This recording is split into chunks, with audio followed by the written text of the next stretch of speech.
Olá, meus amigos, queridos e amados irmãos. É uma grande satisfação que a gente dá início a mais um estudo da EBD, né? A chamada Escola Bíblica de Discípulos. E nós, da Igreja Nova Vida em Jardim Anhangá, distrito de Duque de Caxias, tivemos o privilégio em 2019 de estudar o Antigo Testamento. Nesse 2020 estamos estudando o Novo Testamento. Nós sabemos que a Bíblia Sagrada ela é composta de duas partes, né? Ou dois pactos.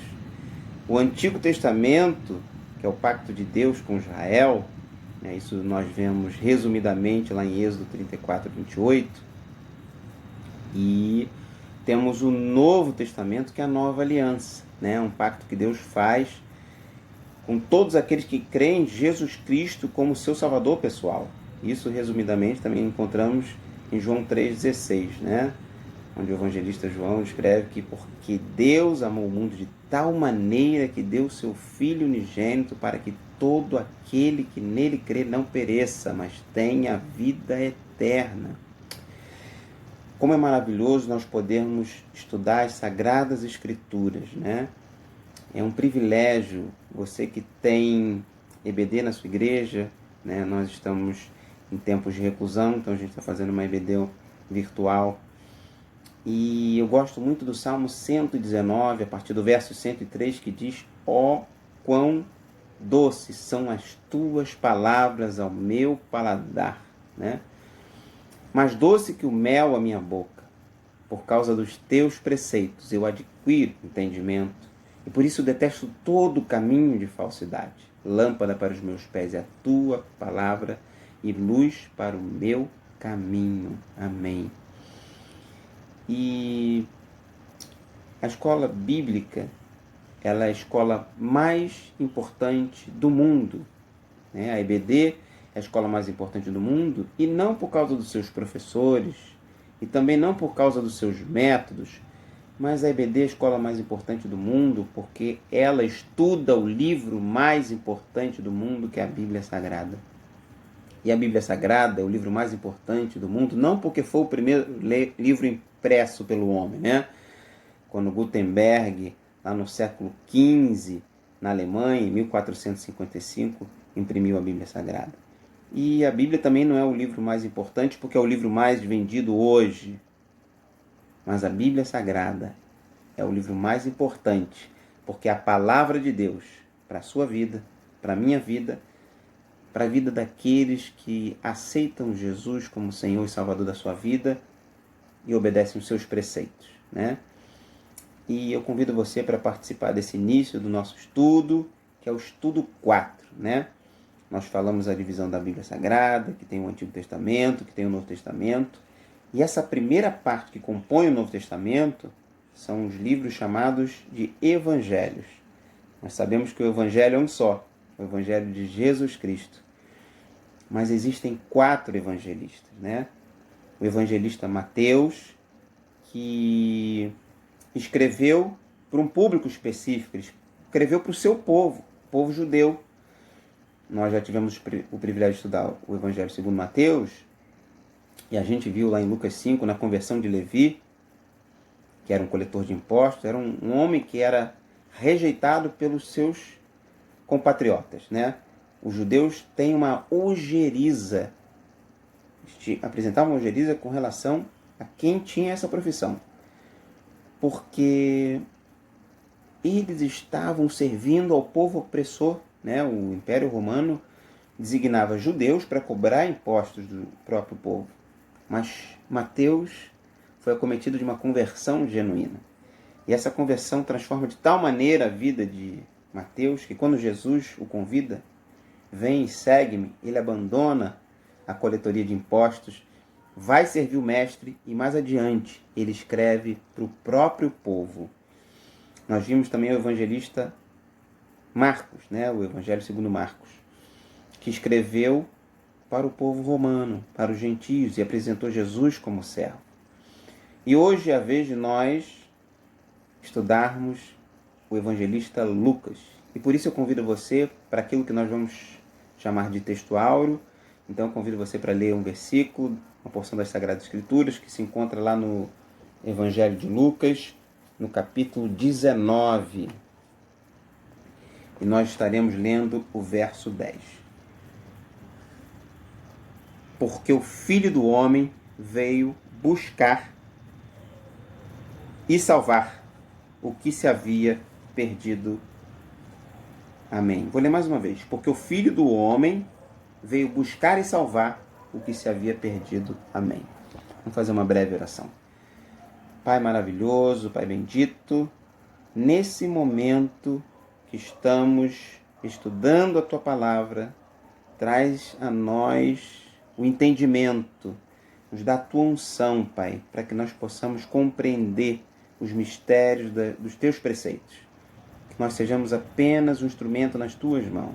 Em nome de Jesus. Amém. O Novo Testamento descreve um momento específico, ímpar da história, né?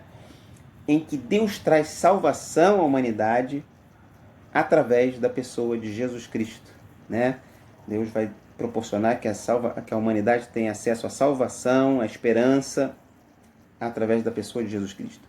E o evangelista Lucas, ele vai apresentar o Filho do Homem, o homem perfeito, para esse povo, né, os gregos, um povo gentio. E quais são as evidências que nós podemos aferir, né? A primeira que eu quero chamar a atenção é que quando Lucas apresenta a genealogia, no capítulo 3, a partir do verso 23 até o 38, ele vai fazer um link entre Jesus e Adão. E Adão aqui ele representa o homem universal. E por que isso? Né? Já que Mateus, quando apresenta também a genealogia, o capítulo 1, logo nos primeiros versículos, Mateus tem a preocupação de linkar Jesus a Abraão, a Davi, que eram judeus. Então, como Mateus apresenta Jesus, o rei dos judeus, ele tem essa preocupação. Já Lucas é diferente. Então, Lucas faz o link de Jesus a Adão, que é o homem universal, porque a mensagem de Lucas era uma mensagem universal, né? Ou seja, Lucas não está preocupado em apresentar a salvação para a comunidade judaica somente, mas para toda a humanidade, né? Isso é tremendo, né? E uma outra evidência que eu quero chamar a sua atenção, lá em Lucas 22, no verso 7, Lucas apresenta a festa dos pães asmos, que é a festa da Páscoa. Ora, se Lucas estivesse escrevendo para o judeu, ele não precisaria dar essa justificativa, porque o povo judeu já sabe que a festa dos pães asmos é a festa da Páscoa. Então eu queria ressaltar esses destaques que comprovam essa evidência para o público que ele está escrevendo. Nós sabemos também que Lucas escreve essa obra para uma pessoa, mas eu primeiro quero chamar a atenção dessa obra, que é dividida em duas partes, né? A obra de Lucas, ela tem a sua primeira parte, que é o Evangelho segundo Lucas, que é o livro que estamos estudando, mas também tem uma segunda parte, que é o livro de Atos dos Apóstolos. E a primeira parte, que vai apresentar a vida, o ministério de Jesus Cristo, né? Composto da vida, do nascimento, da vida, da morte e ressurreição de Jesus Cristo. E tem a segunda parte, que vai apresentar a fundação, a inauguração da igreja primitiva e toda a sua jornada, né? A sua trajetória. Sendo que Lucas, ele escreveu para uma pessoa, chamava-se Teófilo. É um nome de origem grega, mas é uma pessoa que conota ser uma autoridade, né? Uma pessoa importante. E por quê? No verso 3 de Lucas 1, Lucas se endereça, né, se direciona a Teófilo como excelentíssimo. E o que acontece? Lá em quando Lucas escreve a sua segunda parte da obra, lá no livro de Atos, especificamente no capítulo 23, verso 26, e também no capítulo 24, verso 2, quando Lucas está se referindo ao governador Félix, ele usa o termo excelentíssimo. Quando o apóstolo Paulo, também narrado no livro de Atos, no capítulo 26, no verso 25, quando ele se direciona ao governador Festo, ele também usa o termo excelentíssimo. Então a gente entende que Teófilo era uma pessoa do alto escalão, e o que me chama a atenção é que uma reflexão para nós. Teófilo, nome grego que significa amado por Deus. Ora, Lucas teve uma preocupação em que Teófilo pudesse ter a oportunidade de aprofundar a sua fé, de intensificar o seu conhecimento dos preceitos de Deus. E por isso, no verso 4 de Lucas, capítulo 1, vai dizer assim: para que tenhas plena certeza das verdades em que fostes instruído. A reflexão que eu quero fazer com você é o seguinte: um cristão que aprofunda a sua fé torna-se um Teófilo, ou seja, uma pessoa amada de Deus. Ora, Lucas teve uma preocupação, né? O início de Lucas vai dizer que ele fez uma pesquisa acurada, minuciosa, rica em detalhes, que tomou muito do seu tempo, tanto que a obra dele é dividida em duas partes, para que uma pessoa fosse alcançada através desse esclarecimento das Sagradas Escrituras. A reflexão que eu faço com você é o seguinte: nós que temos o conhecimento do Evangelho como Lucas tinha, temos a preocupação de alcançar os teófilos que nós conhecemos? Quantas pessoas que nós conhecemos que não fazem parte do corpo de Cristo? Quantas pessoas que nós conhecemos que não têm Cristo em seu coração? Né? Esse momento que nós estamos vivendo, que é um momento de reclusão, mas também é um momento de reflexão, principalmente a respeito do nosso comprometimento com Deus, dessa aliança que nós falamos, né? A nova aliança.